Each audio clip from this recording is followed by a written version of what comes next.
m'appelle Antoine, j'ai 31 ans et ça fait 3 ans qu'on est installé ici avec la famille, avec nos 2 enfants. Et ça fait 1 an qu'on a créé l'entreprise Le Buffet de Frances, une sorte d'endroit convivial à la française à Cusco. Et donc moi je suis Aude, sa femme, et j'ai 31. No, it sounds pretty stupid. We are not in a film, and I'm more than 15. Why do I get bored quickly? I see a big door, but no key. That's the point. I don't even know what I'm waiting for. Look around, there is nothing else I'm ready for. Le Buffet de Frances, c'est une sorte de restaurant où on peut venir pour le petit déjeuner, pour le déjeuner, pour le goûter. On fait toutes sortes de produits français comme les quiches, des croissants, des pains au chocolat, des baguettes, mais aussi des pâtés, des rillettes, du jambon, des confitures. Et la raclette maintenant. Would like to run the kid on the street, acting like a fool. Try to prove. Déjà la cuisine au début c'était un peu notre passion, donc on avait quand même certaines facilités de ce côté-là. Et après pour passer du côté professionnel, oui, il a fallu tester pas mal au début, les recettes, les organisations, les manières de faire. Et puis petit à petit en fait on a vite... Après on fait des produits quand même assez faciles. Les quiches en France, si t'aimes bien la cuisine, quiche, tartelette, c'est pas très compliqué.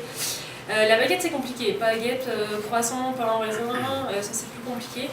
Et du coup là on a testé. Mais comme tu es en altitude, de toutes les manières, même un boulanger français il va devoir s'adapter à l'eau, donc au changement de temps et à la pression atmosphérique.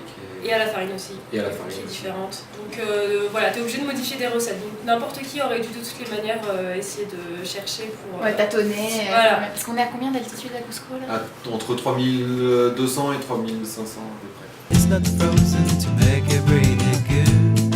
Kiss everyone if I could.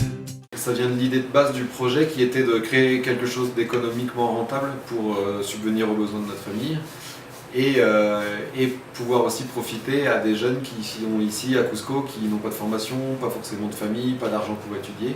Et donc le but c'était d'embaucher des jeunes à mi-temps pour que voilà, ils travaillent avec nous, ils gagnent leur salaire et ils puissent aller étudier à côté, payer leur logement. Donc ça c'était l'idée de base du projet, c'était un peu notre côté social, la manière dont on voulait, notre philosophie dans la création du projet. En fait ils sont 4 à venir de l'Apurímac en fait. Donc c'est la région des Andes la plus pauvre au Pérou. Et la 5e, donc là on vient de l'employer et elle vient des petits d'ici quoi, de Cusco. Sa maman elle vend juste en face de notre itinéraire dans ses bijoux. Et maintenant elles sont 3 à l'atelier le matin et c'est elles qui savent tout faire. Antoine il fait toute la viande et sinon les filles maintenant elles savent faire de la baguette aux petits choux, tous les pains, les croissants, tout ça elles gèrent. Mi nombre es Nélida Carrión Velázquez, tengo 19 años y estoy trabajando ya un año. Mi nombre es Cintia. Yo trabajo en el área de producción. Ahora estoy picando para las empanadas, para el pan y todo eso. Yo en ese trabajo voy casi ya 2 años. Mi nombre es Ademir Policarpio Rodero. Soy de Apurímac, trabajo aquí con Odi Antoine hace más o menos 7 meses atrás. Ready for a test, but there is no test, I guess. Would like to run. 90% des produits, c'est nous qui les fabriquons. Après, comme on ne peut pas tout faire, on a eu recours à différents producteurs qu'on a rencontrés petit à petit, par exemple pour le fromage, pour certains jambons fumés, des saucisses fumées. Et là, on essaie d'élargir un petit peu notre gamme de produits avec différents producteurs. I will open up my eyes. Alors nous, l'idée, dès qu'on s'est rencontrés, on avait 20 ans, c'était déjà une idée qu'on avait en tête de partir s'installer à l'étranger. Donc l'idée, elle a mûri gentiment, ça nous a permis de mettre de côté aussi financièrement et d'avoir 2 enfants.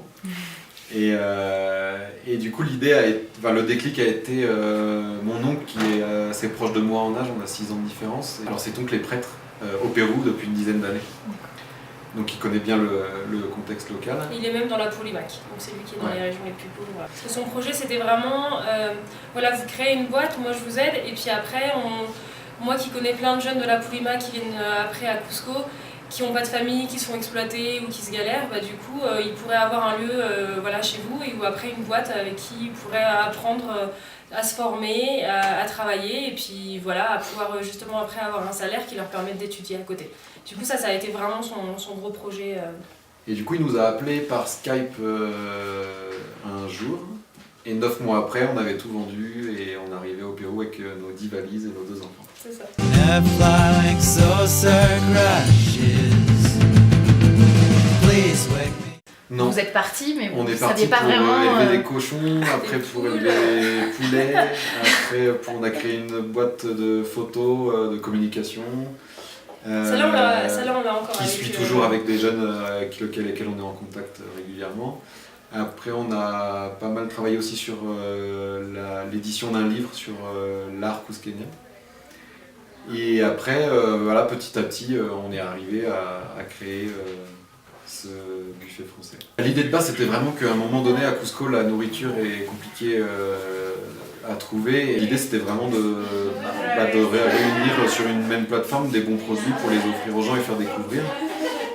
C'est une passion qu'on avait, et l'opportunité, enfin les étapes aussi qu'on a suivies nous ont amené à ça, parce que par exemple on a rencontré un Français qui vendait tout son matériel de charcuterie, qui nous a formés, et ben ça fait partie d'un des déclics pour se lancer là-dedans. Please wake me up. Feel like I'm asleep for 20 years. Alors, un des plus gros, c'est quand même de travailler avec des jeunes qui n'ont pas de formation, sachant que nous, on n'est pas non plus des chefs, donc on a vraiment appris ensemble, en fait. Savoir expliquer la pâte à choux, pourquoi moi je la réussis, qu'elle ne la réussit pas, bah, du coup, on a dû essayer de réfléchir, de voir ensemble. Donc ça, c'est un gros challenge. Please wake me up. Please wake me up. Alors déjà, pour créer une entreprise sociale, il faut d'abord, selon nous, penser à l'économique, parce que sinon le social ne va pas être viable et dépendre que des subventions, c'est pas un modèle viable à long terme. Donc penser déjà à l'économique et avoir des vraies notions de gestion pour acquérir une certaine rentabilité. Et Se faire aider, essayer de travailler ensemble en fait. Ça c'est déjà nous on est deux, mais même en fait tu peux toujours trouver des personnes qui peuvent t'aider sur je sais pas, la comptabilité, savoir déléguer sur pas mal de choses aussi, parce que il y a un moment tu peux pas tout gérer. Et même avec des partenaires, il y a un petit exemple concret là, on a rencontré ceux qui font cette bière belge. Il y en a des Allemands qui produisent du jambon, il y en a d'autres, un autre qui a sa ferme à Pissac qui produit pas mal de viande, entre autres. Et donc là on est en train de réfléchir ensemble pour créer une sorte de coopérative, une sorte de plateforme, ce serait une plateforme en ligne, et qui organise des petites férias dans différents endroits pour justement promotionner tous ces petits producteurs, parce que tout seul, un par un, face au gros lobby des hôtels et tout ça, on fait pas grand chose. Alors que du coup en plateforme, bien entouré, chacun bien entouré, on arrive à des choses beaucoup plus importantes. Nous, on a plus la notion de se dire c'est plus sympa c'est très sympa de donner du pain aux gens, mais c'est encore finalement plus formateur pour eux de leur apprendre à le faire, parce que derrière ils pourront avoir leur propre boulot et finalement... Et plus durable quoi. Et plus durable. Et qu'est-ce qui t'ancre aussi dans la société aujourd'hui, c'est d'avoir un travail et de pouvoir gagner ta vie par toi-même. Et c'est vrai que par exemple, notre idée là c'était, on aimerait bien qu'une fois que l'entreprise soit vraiment viable, que certains bénéfices qu'on puisse dégager, on puisse les utiliser pour une petite association qu'on a montée, qui le principe c'est vraiment d'aider les jeunes, donc ça peut partir des écoles jusqu'à ceux qui veulent étudier et ceux qui veulent qui veulent avoir leur entreprise mais qui n'ont pas l'investissement.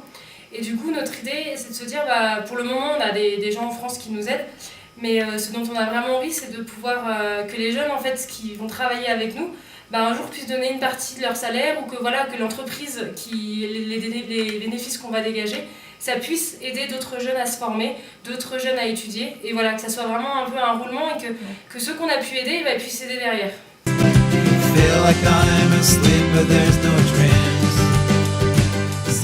Pour nous, il n'y a pas vraiment de bon moment pour créer une entreprise sociale. Et le moment dans la vie de chacun, ça c'est à chacun de bien écouter les opportunités et ses aspirations personnelles. Et il y a ça, pour être un peu plus dans l'utopie, mais de se dire si chaque entreprise avait ce côté social. Ouais, ça c'était bien. Ça- Que toutes les entreprises devraient. Ouais, être devrait, sociales. finalement, ça devrait même pas être une question qu'on devrait se poser, quoi. L'entreprise devrait s'appeler entreprise sociale, quoi. Ça devrait pas être que entreprise. Ça devrait pas être des exceptions. Mystic, 'cause I'm convinced the glass is half full, but someone drank before. Il est temps d'être un peu fou. Et de se jeter à l'eau. I will open up my eyes when a flying saucer crashes. Please wake me up, please wake me up. Feel like a zombie for 20 years. Please wake me up, please wake me up. Feel like I'm asleep but I don't dream.